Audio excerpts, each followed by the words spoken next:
গ্রামের শান্ত এক বিকেল। বিলের পাড়ে একটি জরাজীর্ণ পুরনো নৌকা বাঁধা। নৌকার গায়ে শ্যাওলা জমে গেছে। এক বৃদ্ধ লোক প্রতিদিন বিকেলে এসে ওই নৌকায় বসে থাকেন। তার হাতে একটি তালপাতার বাঁশি। সেই বাঁশিটার দিকে তাকিয়ে কত কি চিন্তা, যেন কোনো স্মৃতি তার মনে পড়ে যায় এবং দূরে দিগন্তের দিকে তিনি তাকিয়ে থাকেন।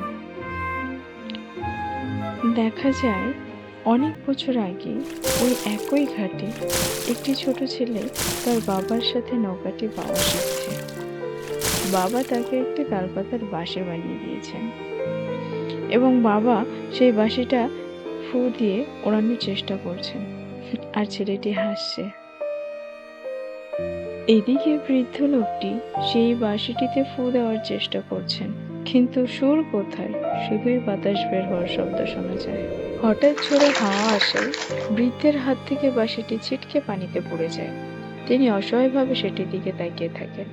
ঠিক তখনই একটি ছেলে দৌড়ে পানিতে নেমে বাঁশিটিকে উদ্ধার করে সযত্নে ফিরিয়ে দেয়। ছোট ছেলেটি বৃদ্ধের পাশে বসে নিজের পকেট থেকে একটা নতুন বাঁশি বের করে বাজাতে শুরু করে। বৃদ্ধের মুখে এক চিলতে হাসি ফোটে। দূরে গভীর আলোয় দেখা যায় পুরনো নৌকাটি নড়াচড়া করছে, যেন স্মৃতিগুলো আবার প্রাণ ফিরে পেয়েছে।